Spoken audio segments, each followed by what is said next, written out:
It is the pink elephant theory. If the guest wants a pink elephant, get them a pink elephant. If you can't find a pink elephant, get a horse, paint it pink, convince the guest it's an elephant. Do whatever it takes to ensure they're happy. That's it. Are they happy?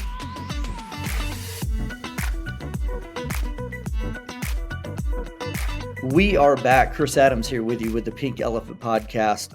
Adrian Koehler is with us today. He is a senior partner at the executive coaching firm Take New Ground. And because, Adrian, I know you have nothing else going on, you also have two podcasts. I figured it's like, you know what? I'm bored. Let's throw in a couple of extra podcasts. My joy. It's my joy. Adrian, thanks so much for being with us, man. I appreciate it. Yeah, great to be here, man. It's been great to get to know you in some pre-recording chat. Look forward to this conversation. Yeah, it's going to be fun. You obviously, I know you get asked this question a million times, but the journey that you took to get to this point was not the norm, not the atypical journey. You didn't go to school and say, you know what, my goal is to be an executive coach. No. You've done a few different things and pretty diverse in that path, right? Very, yeah. Yeah, very. When I first started coaching, this was about 15 years ago. When I first started coaching, I would always dread, hoping they wouldn't ask, so how'd you get into this thing? Which is a pretty normal kind of small talky thing to ask, right? Like, how'd you get into it? And for a long time, I kind of hid behind it because I felt, I don't know, I maybe it just starts early. I think when we ask 15-year-olds, 16-year-olds, 17-year-olds, what do you want to be when you grow up? It's a pretty unfair, definitely unhelpful question. More like who do you want to become? That would be the more fruitful question. Build people's character, build their ways of seeing and listening and relating in the world, and then they can pick up skills and knowledge, that kind of thing. So anyway, quite the convoluted path to get here. I'll do the short version. You feel free to double click on anything, but I was pre-med. I was like a science guy and I liked people. So I thought I'd be a doctor. At least that was my grandmother's dream for me. And then got into it. I'm like, hold on a second. What does this take? Another 7 years of doing this and writing lab reports and like hanging out with these folks that I'm not naturally the best friends with. No, I'm okay. Serendipitously, I had a roommate, and I was a football player in college. I had a roommate who was a nursing major, which I had never considered before. But his dad was a ER nurse in Gary, Indiana. So I got to hear like the cool shit, like, oh, wow. Oh, the stabbings, shootings. That's neat. Oh, that's cool. let me roll up the sleeves and get in some of that, which might sound crazy to a lot of people, but sounded fascinating to me. And at that point, I thought I love traveling. I love traveling the world, very altruistic, came from a kind of a faith background. Like my family was really religious in that. And there's an aspects of that were really motivating to me. Lots of it that weren't, and we can talk about that if you need to, but lots of it that weren't motivating to me, but there's tons of it, essentially like the grand narrative. Like, what does it mean to be fully human is to be a part of reconciling the world. At least that's what captivated me, like helping the world, put the world back together, being of service to people. And the things that I think we all need as human beings, if you go aim your life at helping other people get that, you end up getting what you're looking for. So I thought, oh, shoot, I can get a nursing degree and I'll go travel the world, which I did, and which was a blast. Did that for a while. Worked mostly in the States doing pediatric intensive care work, and just loved the opportunity to obviously save a kid's life, because kids never earn. I mean, sometimes you deal with somebody that's 75 and they're like reaping the benefits or reaping the pain or the hell of the life that they've lived. And they kind of deserve it, and you always still fight for them. But for kids, they're always innocent, right? And so to get to save a kid's life, which is a huge, long story. If you save a kid's life, what can happen over 85 years, 80, 90 years? So that was always captivating. But really what captivated me was, along with that, was being with families in the midst of the worst day of their life. And you get a mom and a dad that are there, and it's unfathomable to them, and they're paralyzed and they are powerless. There's nothing they can do. And they need people that can come in that know exactly what to do, that'll also treat them uniquely and connect with them distinctly on whatever they're going through. And I dug that. I really dug that opportunity, and obviously really honored to get to, you kind of walk in at 7 o'clock and all of a sudden you're a lifeline to people. That's a crazy amount of pressure and a deep amount of respect and trust that you get.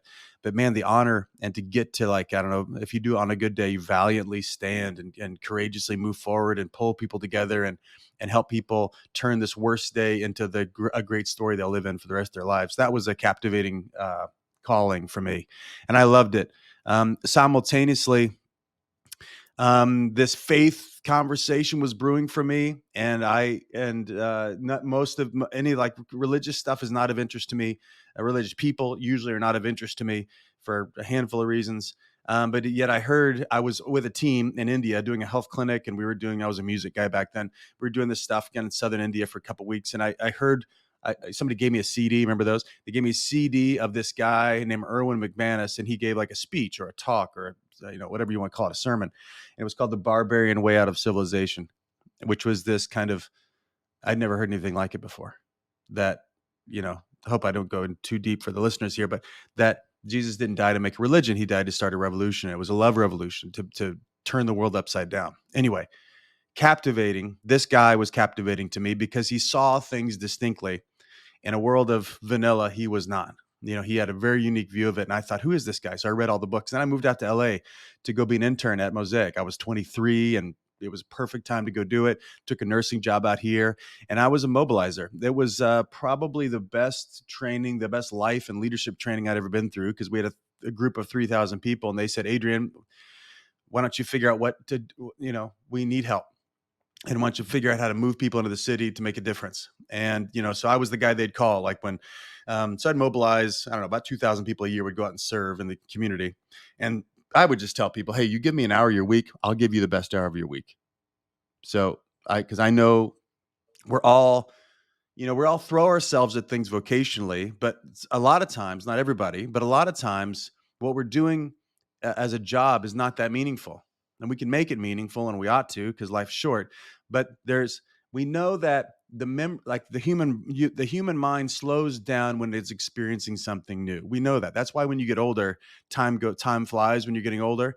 That's only true because we have less and less first experiences. That's the phenomenon. The more first experiences you have, the more time slows down, because that tells your brain, oh, this is new. Pay attention, slow down. You don't know this, instead of just like, waiting for the next moment like most of us do on every day. So I would give people these opportunities to go do something they thought they were very unqualified to do, and talk to people that they thought they could never talk to. And all of a sudden their life was different. Their story was different. What they were talking about at the party on Friday night was different. Because let me tell you about this homeless kid I mentored on Tuesday. I was a lot like him. Anyway, they would have all these experiences. And, when Haiti would happen and the earthquake would happen, I took a team of doctors, they call me, what are we going to do? 5 days later, we're in the rubble, and it's just Katrina and Pakistan's underwater. I'm taking a doctor. Anyway, really fun experience of building teams to go make a difference with other people and inviting people into a risky endeavor. Usually meaning goes way up whenever I'm on the edge of my seat. I'm doing something I don't know if I can do. I'm doing something that I've never done before. Vitality comes to the surface because we need it, right? Faith comes to the surface, and companionship and camaraderie comes to the surface. And we end up, our lives, these like epiphany moments happen for us because we're outside of our norm. And I loved that. When I look at the generation and where we're at right now, and the fact that I believe that we are looking for something with a purpose. That and I think that's when we look at people with jobs right now, and like they're not happy, they're leaving the industries that they're in left and right, and we're seeing major labor crisis. A lot of it is because they're searching for something that gives them a bigger purpose in life than just showing up to a 9 to 5 every day. And I think that's so key of what you were just talking about, man. When you talked about what leadership is to me, a piece of that is putting people in positions they never thought they'd be capable of being in. Right, and Right that's on. what you were doing, is giving people Yep. something, an opportunity to do something they never thought they'd be able to do, which in turn was helping them find purpose. Yes. That's Right on. awesome. I'm sorry, that was just, man, it Yeah. just, as you're saying Well, it, it it just, lands, doesn't it? We as leaders, we ought to just give other people what we want. If we mhm, just get that part right, like, it's the whole, golden rule thing, like treat other people as you want to be treated. Everybody wants to be seen, wants to be understood, wants to be believed in, wants to be challenged, wants to be, supported. It's That's why so many of the epic movies. I mean, we know the hero's journey, right? The hero leaves the village of the known, and has to go out on this major quest, and he's going to fight dragons and all that kind of stuff. And along the way, every hero meets a guide, and the guide humbles him and believes in him simultaneously. You can look at Mm, every great movie of all time. It's always built on that structure. There's always a guide. You can watch every Disney movie. Anyway, if you don't know about this thing, just pay attention. There's a guide in every movie. And that's what leaders, we're called to be guides for our people, I think. I mean, mhm. that's closer to my view of leadership Yeah, versus like authority and structure and responsibility and all sure. that kind of shit. That's fine. But the core of leadership is believing in people and doing what you just said, which is to see more than they can see, because you've either been there before, or you've got twice the cojones they do, and so you can see, you're willing to see more than they can see, and then you believe in them beyond what they believe in themselves, and it might be insane, but it's meaning insane, like there's no evidence to prove that it's true, Yeah. and we actually don't like to think this way because we'd rather cover our own asses and look good and feel good and be right and be in control and survive and make sure we don't make any mistakes for the sake of whatever money or pace or blah blah blah. But at the same time, we tend to go to the past to justify the moment we're choosing right now, instead of going to the future to justify the moment we're choosing right now, which is what is worth it. What if I throw myself out there? What vision, what commitment actually would generate a whole new way of being in me? Like I might transform in the moment because, and I've got stories like this, I'm sure you do too, Chris, where somebody believed in me way beyond anything that I'd earned. Somebody saw Yep. potential in me and spoke that to me, and I was crazy enough to believe them.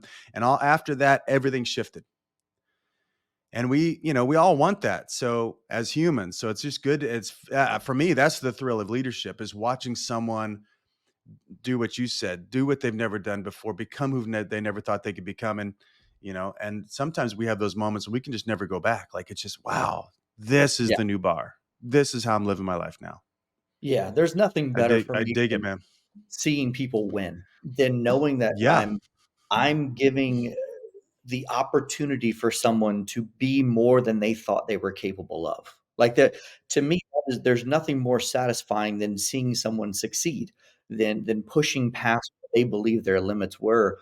And that's what leadership is. The scary part is there's such a lack of leadership in most organizations, typically bred out of fear, because they're scared to make the wrong decision. They're scared to give someone that opportunity. They're scared to see something more in someone because, well, if it doesn't work out, it's coming back on me, and I'm the one that's going to look bad. And we're minimizing and we're limiting the possibilities when we take that approach, and it's tough. Not everyone's called to be a leader. Crazy enough. Yeah. Well, I know what you mean by that, and I think that's true. And probably I'll say I think that's probably true. I know that everyone's called to lead themselves. Mhm. At least I believe that Yeah, is like, if you're alive, you're charged. You've been given the responsibility to lead yourself, and yeah, the world needs you to do that. By the way, if you're not on your toes, making healthy, good decisions for the sake of others, please go away, go somewhere else. I just went to Idaho. There's only like 2 million people in the whole state. Just go hide in Idaho and leave people alone. Otherwise, stay here and thrive and go be a part of society. But I think I know what you mean. Most people don't want to be a leader. Therefore, they don't find the opportunities to lead. But I think, I mean, we all, part of the pain, I think, organizationally, what you're getting to is like we underestimate the power and the responsibility to lead, even laterally. Because if I'm mhm, working at McDonald's and I'm working in the kitchen, I've got 3 or 4 other dudes next to me, and I'm called to lead my peers. I think we could just go show up and try to be an island and act like what I'm doing doesn't affect other people, but that's never the case. We live in a network of relationships. So whatever I'm doing echoes into other people's lives. Even if I try my best not to be a problem, the fact that I'm not committed to something good, or I'm not going to go the extra mile, that is a problem for the people, because now they have to do what what you would be doing if you gave a shit. Yep. So I know what you mean. I always will challenge that, just because I think people, the more benefit you can make in other people's lives, the better you feel about yourself. Yep. And everyone wants to feel good about themselves. They want to have a good view of themselves. This culture, more and more, it probably won't ever stop. This kind of look in the mirror culture. We used to call it selfie culture, I guess, but back when that came out 10 years ago. But this obsession with self will always lead to despair. Always. Yeah. Even if I obsess with myself and I get all the cars and get all the women and get all the fancy this and whatever, if it's just me at the end of the night and no solid relationships, there's only despair there. I can fill it with distractions. I can start a new company. Most of the people I work with start a new thing and find a Yeah. new thrill, find a new roller coaster to ride, but it doesn't change who they are. And then when they actually get success, they're actually more despairing, because the journey towards success was fulfilling. But getting success is actually a letdown, because you lose the aim, and then you got to go do something else, and you've not transformed personally. So I guess my thought with what you're saying is, the bummer is that we always, I'll say always, I probably mean it, we always under index the significance of the interpersonal dynamic of work. Mm. So that's a long statement. We under-index the significance of the interpersonal dynamic at work, like trust. So when I come, when we at Take New Ground come in and work with teams, I spend 85% of my time working one-on-one with founders, and we come in and work with their teams, right? So because a founder gets off all their own destructive shit, they're always brilliant, they're always very talented, and there's always some kind of destructiveness in them, just because they're all maniacs. And if they weren't a maniac, they wouldn't have started a company. That's what maniacs do. Believe in themselves like that. You're smiling because you're one of them. I know. So, but they're all, we're humans. And even if we've got huge responsibilities and huge opportunities, our dark side will always affect whatever's going on. Yeah. And my work with any founders help them adopt their dark side. Stop running from it. Everybody knows already, man. They already know. So stop running from it. You better hug that cactus and bring it into the fold. And the more you do that, the more responsible you'll be, and the more approachable you'll be to your people, because they already know you're crazy. As soon as you own you're crazy, now we have a much better ball game than the one before. But Yeah. as they're coming in, as we're working with teams, it's always the interpersonal dynamic that sets up all of the external problems, whether we're not hitting the revenue numbers we ought to be hitting, or the strategy's off, or this office failed, this venture failed. All that's the external stuff, but all that's symptoms of what wasn't happening in the room. The conversations that couldn't happen, the people that decided not to step up, the conflict that we waited on, like we saw it at a 2, but we waited till it was a 10, all that's all the interpersonal dynamic. That's all the space between two human beings, and what we believe about each other, and what I believe in myself, and what I believe about you, and what we think our roles are, blah, blah, blah. All that is that space, the governing space between human beings. And we're always under index the significance of that. That's why most of our work with teams is around talking about the shit they don't want to talk about. And I Hmm. warn them all. I say, when we first start working together, I said, there's conversations on the table, there's conversations under the table. You want to talk about the ones on the table. I know we need to talk about the ones under the table. So that's where I'm going first. Let's have the hardest conversations first. And once they can do that, then everything else moves fast. Yeah, we use something similar on our side with our company as we're going in with our hotels and stuff, and we live and Yeah, die by what we call radical candor. That says that's great.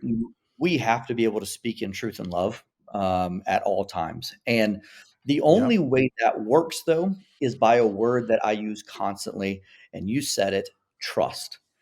When your Yeah. team trusts you, when your peers trust you, if you're a server, if you're a bartender and your guests trust you, you can write a check for whatever Hmm. you want. Trust is the foundation for it all to work. Yeah. Trust can happen when, and I use the analogy, I've got 2 daughters, and I use the analogy that says if my teenage daughter, if I see her doing something that is going to hinder her future as her father, knowing that I Yep. love her more than life itself, am I going to say something to keep her from hindering her future? And the answer, everyone's like, well, of course, Chris, that's an easy one. And I go, Cool. So if I do that, I know that my teenage daughter is going to I'm going to face the backlash, right? I'm going to the slam door, Dad, you don't know what you're talking about. You're crazy, you're old, Sure. all these things, You right? idiot. But Yeah. I'm okay with taking that responsibility on because I care more about her future than the Yep. moment of her being frustrated with me.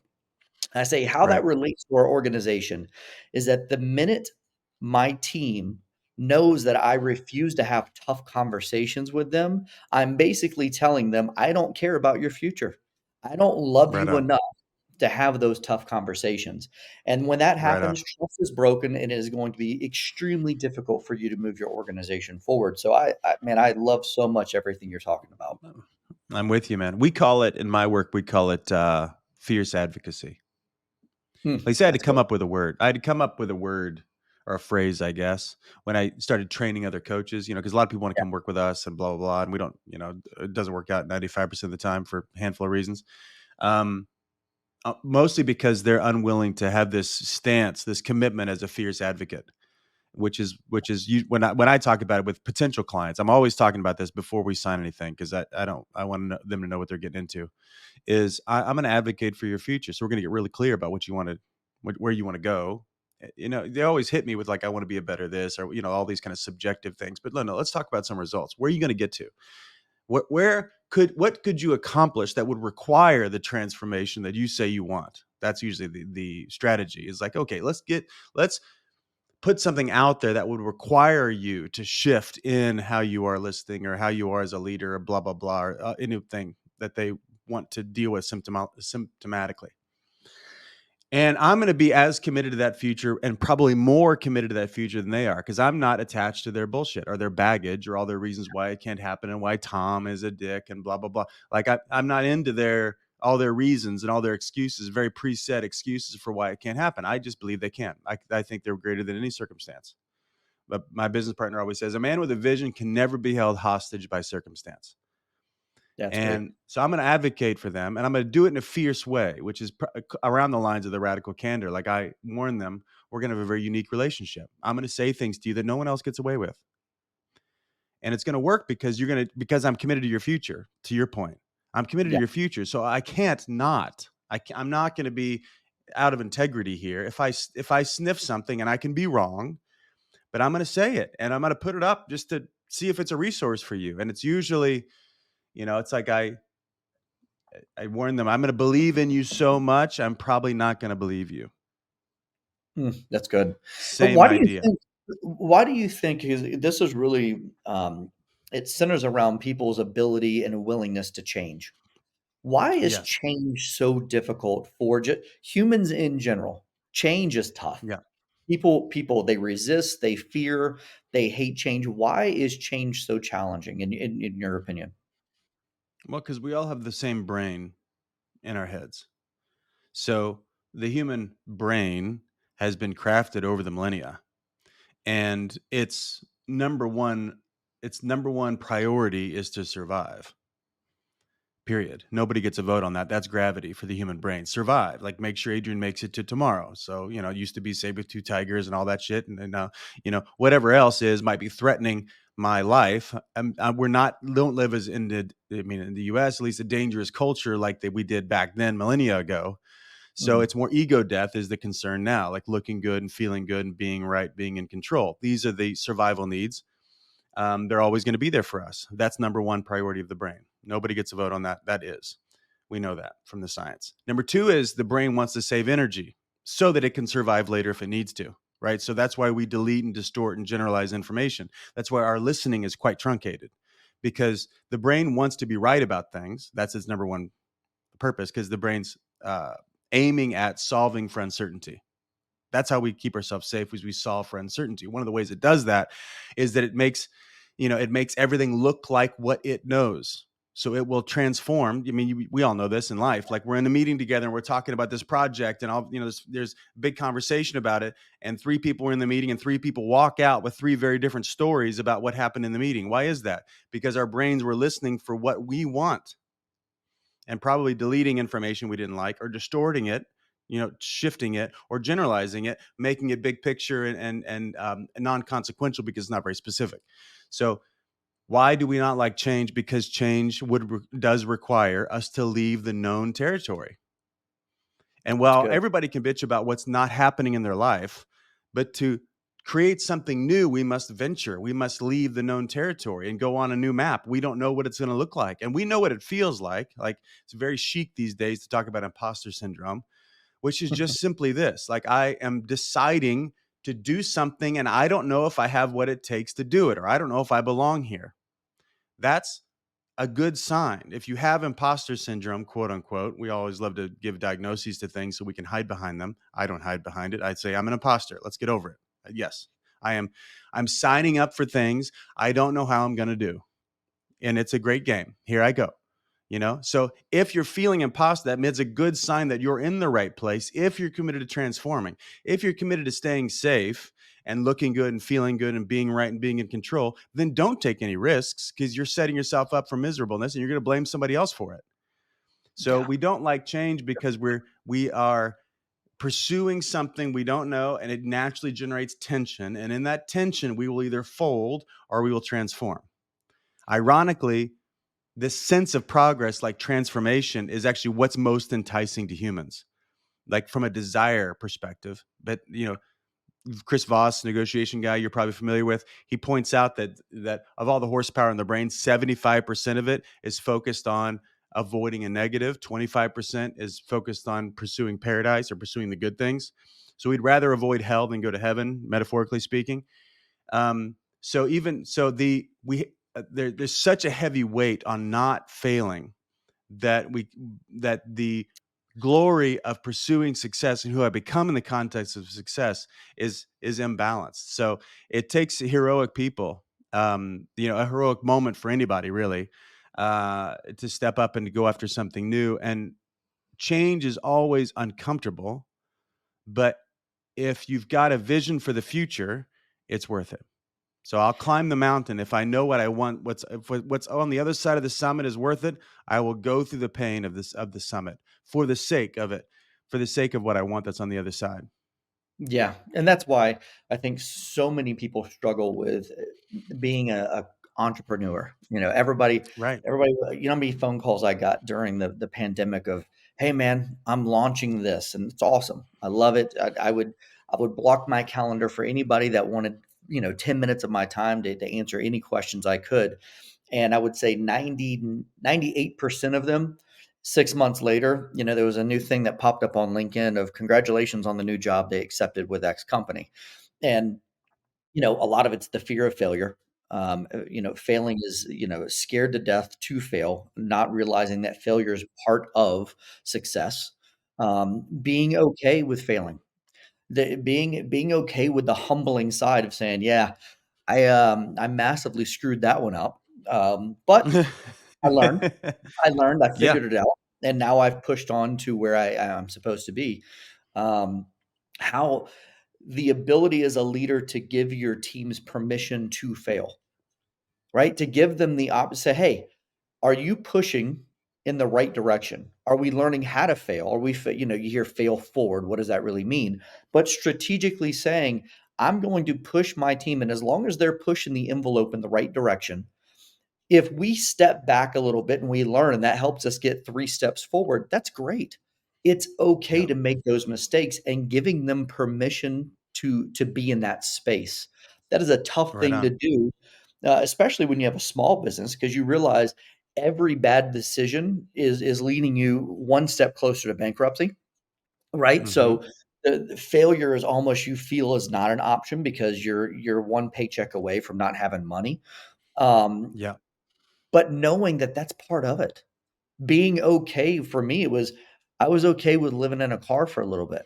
I was okay with living on somebody's couch and not being able to, give them money to stay there. I was okay with not having food some nights because I was Yep. pushing towards what I felt was something greater. How has Yep. all of this helped you in creating this now firm that you have that does exactly this? You spend every day helping others in leadership Hmm. roles figure out how to be better. Yeah. Well, you said so much, and I'm just with you. To some of the first points there. Yeah. What comes to mind is what the alternative is. So if you don't create a culture where people can fail and actually must fail, I would go further and say Mhm. we actually want a culture where failure is not only possible, because that's going to happen anyway, but it's something we actually pursue. Because if I'm going to fail, that means I've found the edge of myself. I found the edge of the possibility with the client, with the possible whatever the thing is. Like I found the edge. And if Yeah. you don't live a lifestyle of like finding the edge, then you're just going to like find a way to dress up mediocrity and try to feel okay with it. And we all know, I think our souls are the most honest part of our body. We know at some point when we're sandbagging it and we're wasting our time on earth because we live in this, we naturally, all of us have this sense that we don't get to live forever. We're all going to die. And if Yeah. and if we live in that, then meaning goes way high. So if I'm going to waste a Tuesday and can I have bullshit conversations at the meeting instead of having the real conversation, we know it. That's why we have a chronic lack of confidence in people, is because we're betraying ourselves on a pretty constant basis. And we haven't built a narrative that I have about myself, that I believe in myself. And I keep looking for confidence and I just don't have courage. So, anyway, I'm with you. I think we got to build a culture where failure isn't even it's beyond possible. It's pursued. Let's go do it. Now, most people, because we live in this busy narrative. We live in, I don't have time for that. And there's lots of these very famous leadership narratives we live in. And I'll just do it myself. That's another great narrative. It's not worth the time to go train somebody else. All this, right? You know this. I know this. Everybody we talk to is in this narrative, which means that I'm going to distance myself from the person's experience that I'm leading. And I'm going to distance, and I'm going to usually delegate really irresponsibly. So I'm going to say, hey, go do this, and then send them off to go do it. Now, why do we do that? Because that's what we want. As entrepreneurs, we want to be left alone, right? We don't Mm. like authority. We like to create our own path. But if they work for me, they're not an entrepreneur. They want to be a worker among workers. They want to like go lead and, do their own thing, but they love the protection of an organization or of someone else. And so most people, we naturally lead the way we want to be led. Most entrepreneurs delegate poorly because they delegate the way they want to be delegated to, which is give me a task and get out of my way.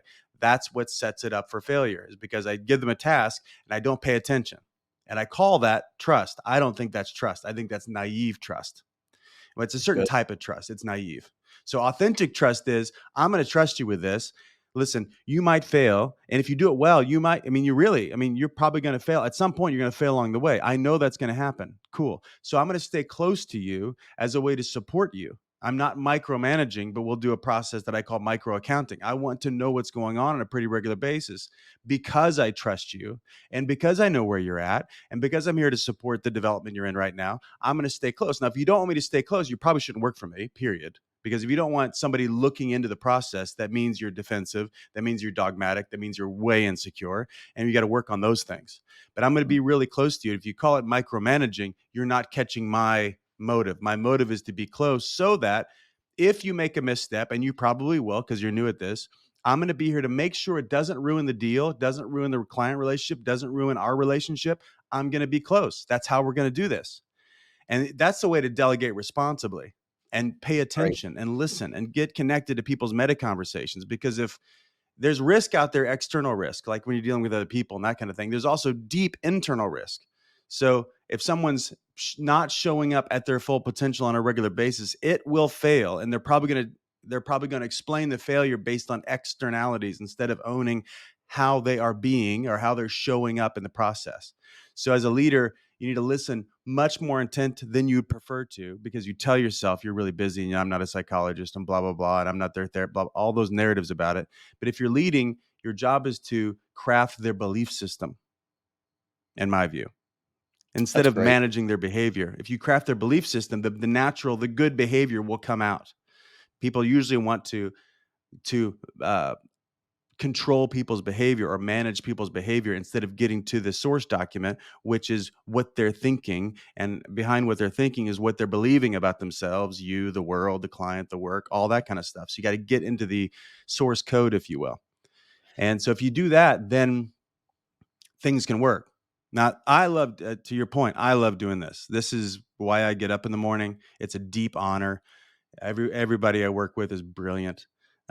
Both my coworkers and all my clients, they're all twice as smart as I am. So it's really fascinating to get to be their corner man, be behind them, ask them questions they wouldn't ask themselves. And I'm always up against it myself, like, because if I'm dealing with a really high profile client, if you will, or high leverage deal, I'm always nervous. I don't know if I have what it takes. Let's go find out. So I double down on courage. That's my solution to insecurity, is doubling down on courage.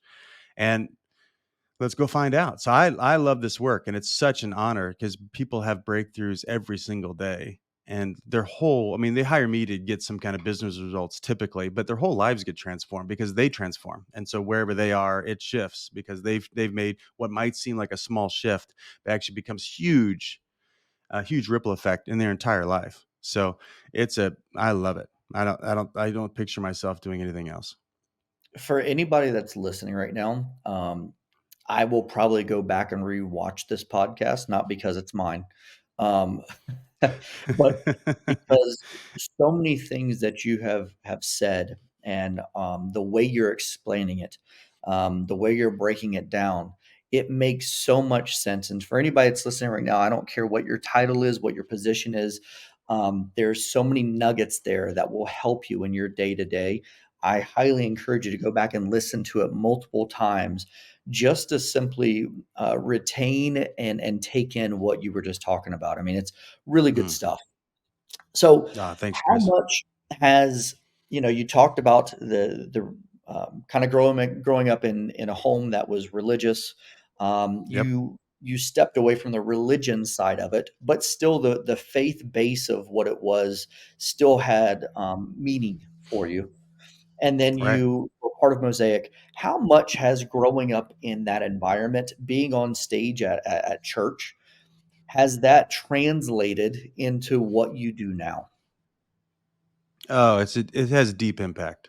Um, I think, I mean, in particular, the environment I was in, following this guy Irwin in this church called Mosaic, we were revolutionaries. I mean, when I came in 2005, we called ourselves the research and development arm of Christianity.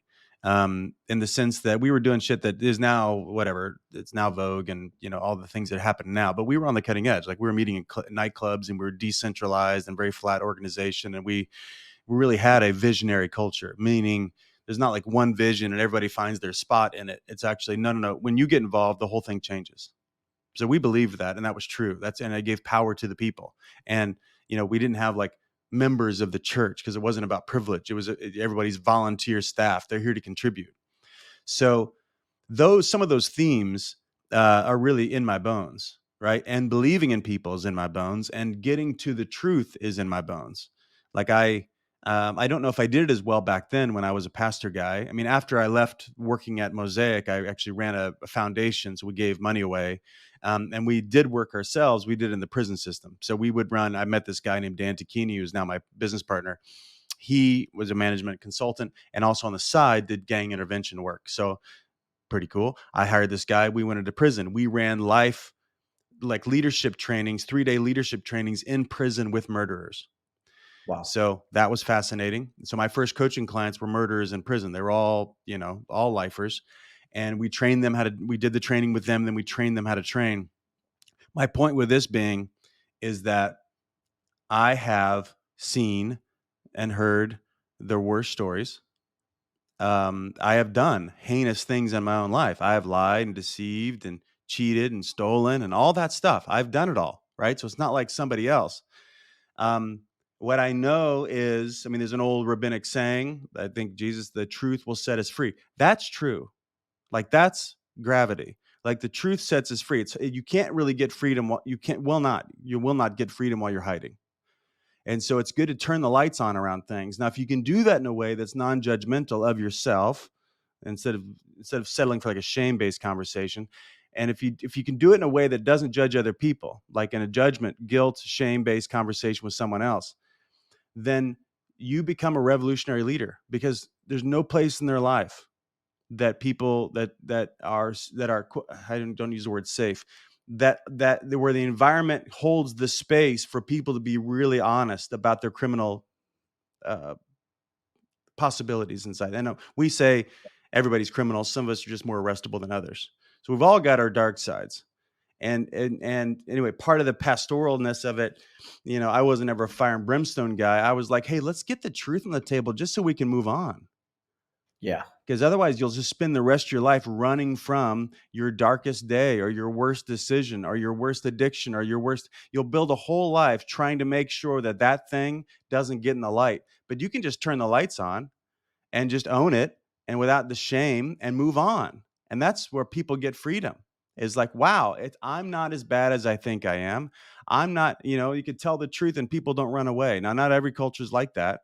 The cultures on our teams are like that. Let's absorb the truth. Let's help people get very real with what's going on for them with no judgment about it. Now, it might not work, meaning they might say something that doesn't work for the future. Obviously, if they were to like be stealing money or something, like that doesn't work and that won't ever work, but they could repent of it. I think, that's religious Mm. language. They could change their mind and like own it and get themselves on a path to like being a contributing member of the team.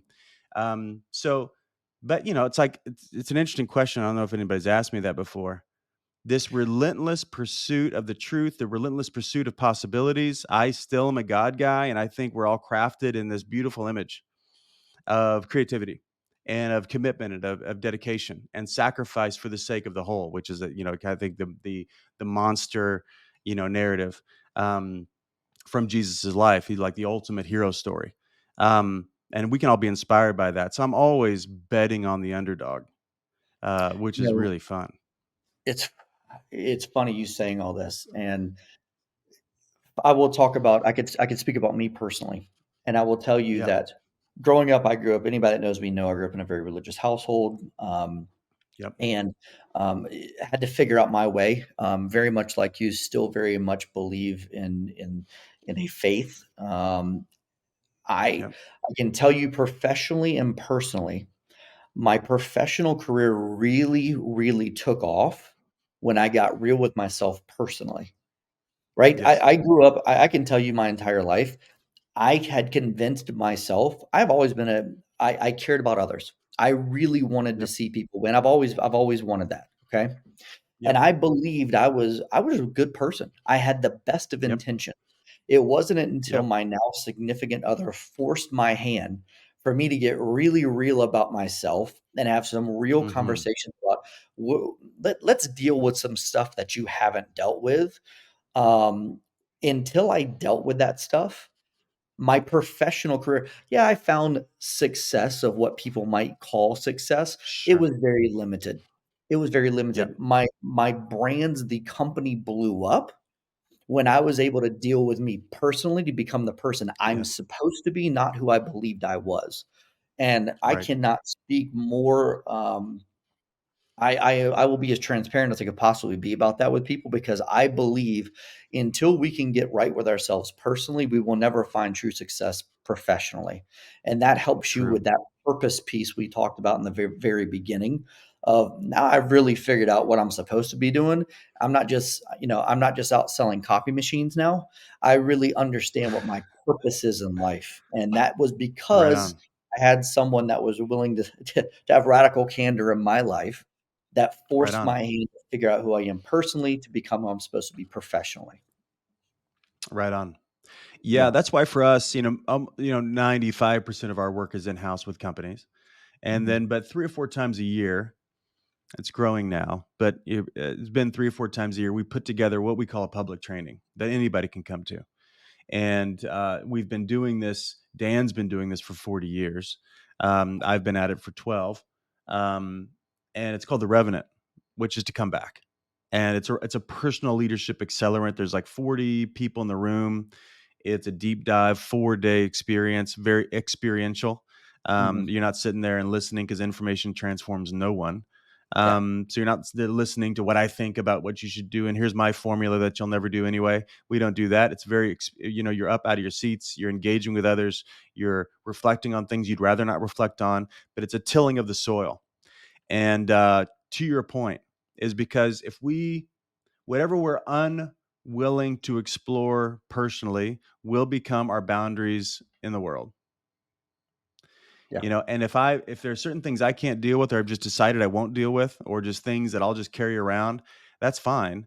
And people do that every day. But that will be your limitations.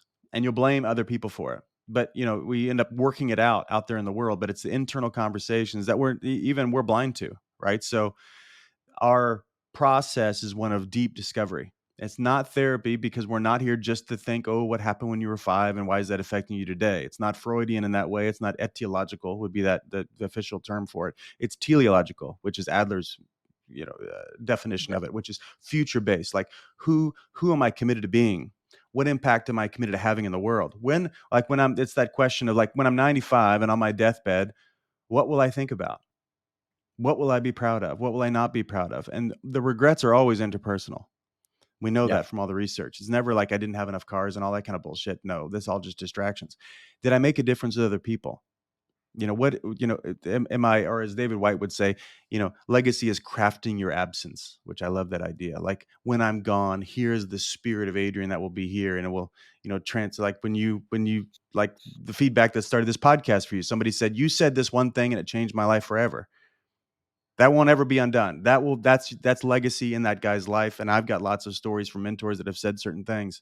So you need a space in which to work this out, especially if you're a hard driver, especially if you're a leader, especially if you're smart and you're likable. There's not a lot of environments that will challenge you, because you're used to leading every environment. You're used to people sucking up to you. You're used to like having all the answers. And that's, if you're really talented, where do you go?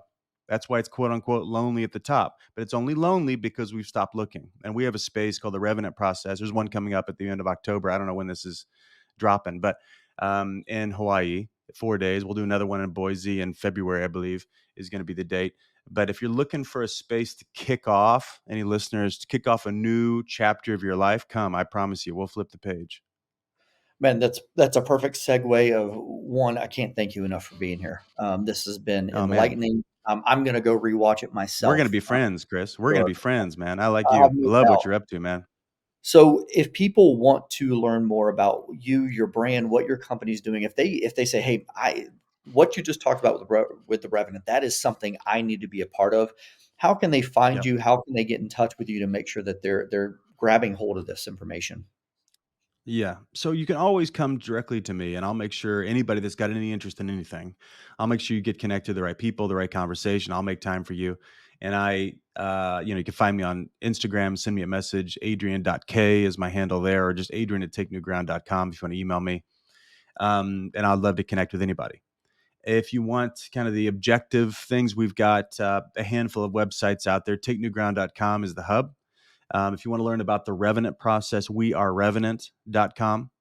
And you can check all that out. We have so many amazing things happening. In November, we'll be in Tuscany. We're running another public training called Icon, which is for successful folks that are better. They want to get their house in order before things shift, and think about this deep dive legacy. We've got people from all over the world coming to this training.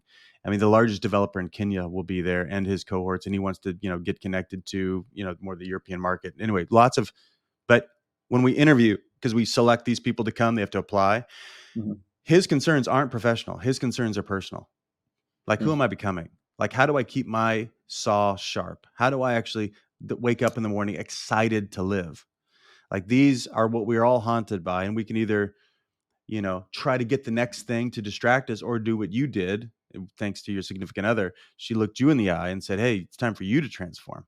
And so anyway, you can hit me up. Easiest thing, hit me up on Instagram, Adrian.k, and I'll get you connected to anybody. You can listen to the Naked Leadership podcast as well. That's where we talk about these leadership issues in really deep detail. We don't give formulas. We don't give solutions. That's all out there. Go ahead and listen to it. We talk about mindset. We talk about the deeper hidden conversations that all leaders struggle with and need to get a hold of to open up big possibilities, like you did, Chris. So we're kind of behind the scenes. And now we started coaching people live on the podcast. So that's fun. Because people are always saying, love all the stuff you're talking about. It's like the locker room talk. We need to watch the game. Can you just Yeah. coach people live and post that? And we're like, all right. So we put the call out. And if anybody wants to be coached, a free coaching call live, go for it. Then we get after it. So Amazing. those are great ways to get a hold of me and listen to what we're up to. And we'd love to serve anybody. I mean, we're selective, not in an industry, work in lots of different industries, but we're very selective around the leader and what they're committed to and where they're coming from. because we don't come in to do any work for somebody else. We empower them to do the work that maybe they don't have maybe they're not the competency. Usually they do, but usually not the courage to go step in and do it. And we can give you the tools and processes and frameworks to do that effectively. But it's always going to be up to you to living heroically or not. So anyway, I'd love to connect with anybody. Anybody listening to you, connected to you, I'd love to make time for. And I tell you, for everyone that's been listening, Adrian Koehler's been a huge, huge guest for us this week, and we could not be more excited that we've had this opportunity. And please, I encourage everyone to not just listen, but take what you're hearing and put it into play. Make it actionable. Find out how you can take this information and apply it to your day-to-day lives and see how it transforms you. Please get in touch with Adrian. His team is doing phenomenal work across the globe, and they will help you. That is obvious. It is evident what they're doing. Mm, If you're looking for thanks, us, you brother. know where to find us at ellisadamsgroup.com. You can also find me at @ChrisAdams_EAG. On Instagram. Love hearing from everyone. You have been listening to The Pink Elephant, and we look forward to seeing everyone next week.